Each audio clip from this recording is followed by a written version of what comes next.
अभी हमारे यहाँ एक तिथि आने वाली है, अक्षय तृतीया।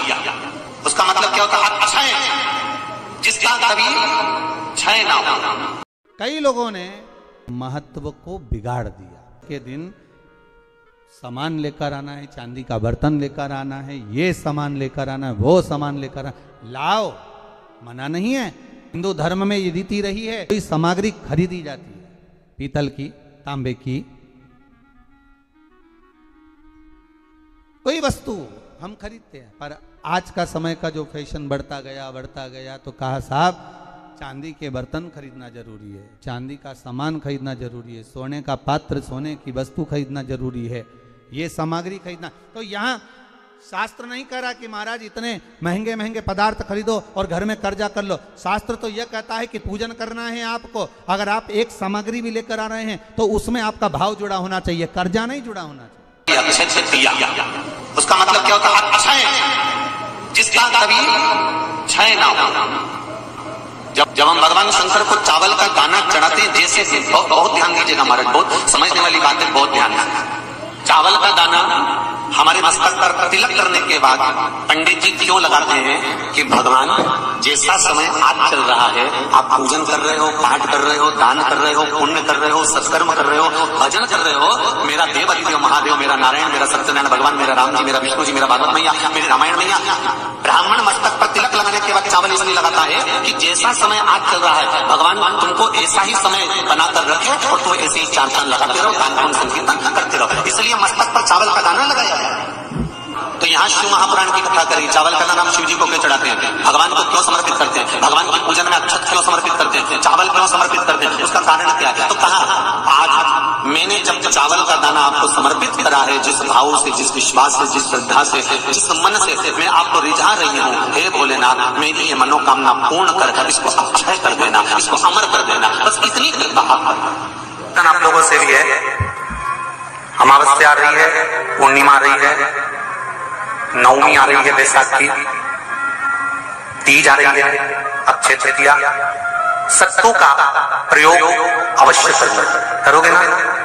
उसका दान अवश्य करना। कोई आए उसको थोड़ा सा सत्तू अवश्य खिलाना। 3 चीजें होती हैं सत्तू में, गेहूं, चने की दाल, जौ, इनको गलाया जाता है। रात भर गलाने के बाद इसको फिर सेका जाता है, सेक कर पिसाया जाता है, फिर उसका प्रयोग किया जाता है।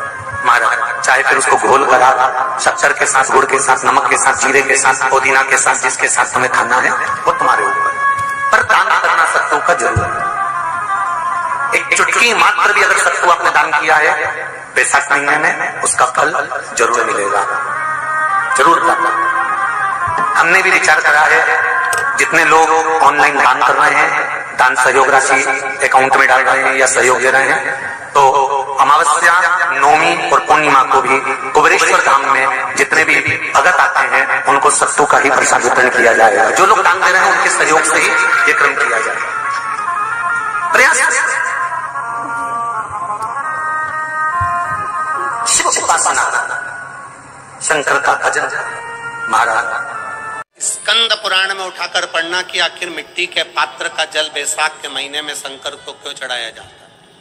अगर मिट्टी का पात्र भी नहीं हो, तुम्हारे घर में मटका हो, सुरई हो, वो भी नहीं हो, तो एक दिए में मिट्टी के पानी भर लो और वो पानी तांबे के कलश के अंदर जो पानी है उसमें मिला लो। पर मिट्टी का जल शिवजी को क्यों चढ़ाया जाता है? स्कंद पुराण के अंदर बैसाख महत्व में लिखा कि जो अधोगति में मर गया होता है, अचानक मर गया होता है, एक्सीडेंट में मर गया होता है, उसकी जीने की और तमन्ना थी, अचानक कोई बीमारी लग गई और मर गया, कोई बड़ी बीमारी लगने के कारण चला गया, उसको बहुत कुछ करना था पर मर गया, उसके लिए बैसाख महीने में शंकर भगवान को जब हम मिट्टी के पात्र का जल समर्पित करते हैं तो वो जीव तड़पता नहीं है, कहीं भटकता नहीं है। उसको गया में पितरों में मिलाया कि नहीं मिलाया, भद्र विशाल में ब्रह्म का पाली करी कि नहीं करी, कभी पिंडदान, कभी तर्पण, तिलांजलि हुई कि नहीं हुई, पर मिट्टी के पात्र का जल बैसाख महीने में जाता है तो वो जीव कहीं पर भी हो उसकी मुक्ति हो जाती है, उसका मोक्ष।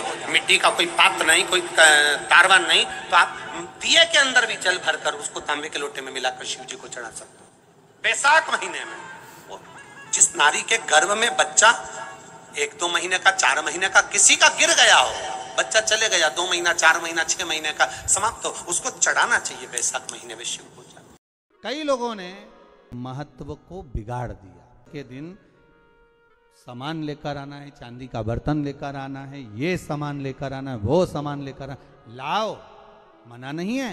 हिंदू धर्म में ये रीति रही है, कोई सामग्री खरीदी जाती है, पीतल की, तांबे की,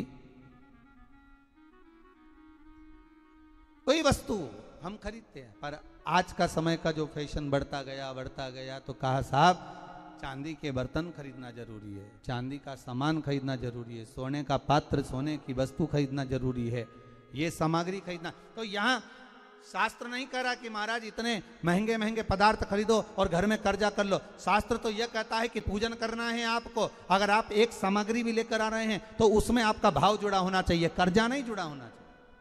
लक्ष्मी सबसे ज्यादा प्रसन्न कौन से दिन होती है?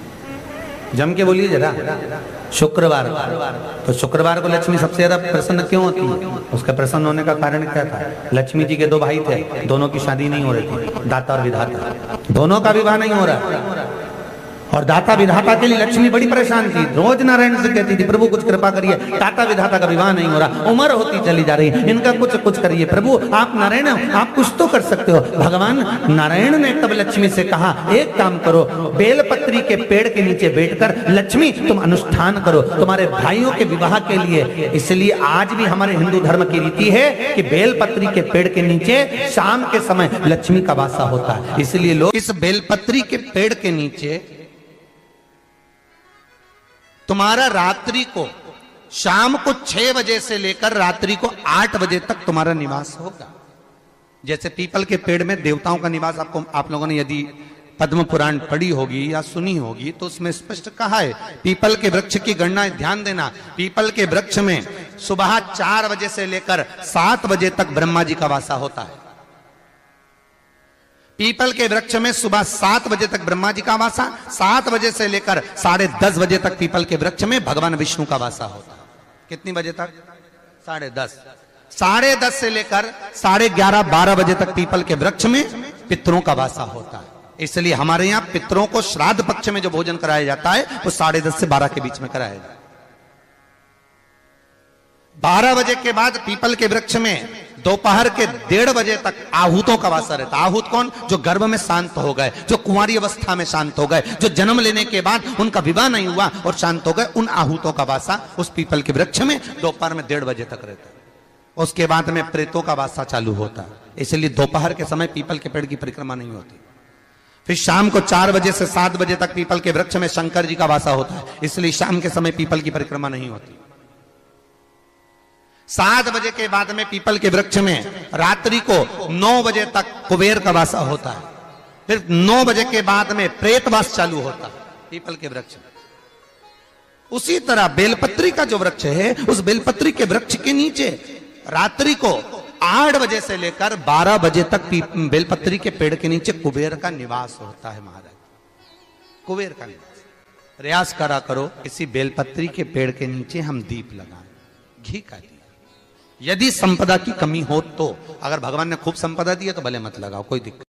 महामृत्युंजय मंत्र का यदि आप जाप करते हो और आपको मालूम पड़ गया कि शरीर में मुझे ये रोग हो गया है, मुझे शुगर हो गया है, मुझे बीपी हो गया है, मेरा ब्लड प्रेशर ऊंचा नीचा रह रहा है, कोई भयंकर रोग, मेरे रिश्तेदार को कोई कैंसर जैसा रोग हो गया, किसी को कोई थायराइड हो गया, किसी को कोई किडनी और लीवर में सूजन हो गई, किसी को कहीं किडनी और लीवर में तकलीफ हो गई, तो शिव महापुराण की कथा कहती है, नवग्रह शिव महापुराण की कथा कहती है कि बेलपत्री के वृक्ष के नीचे महामृत्युंजय मंत्र का जाप जो शुक्रवार की शुक्रवार घी का दिया लगा कर करता है, उसके रोग बाबा देवाधिदेव महादेव समाप्त करते चले जाते हैं। ये संजीवनी मंत्र शुक्रवार के दिन भगवान शंकर को शुक्र को दिया था, इसलिए उसकी प्रधानता।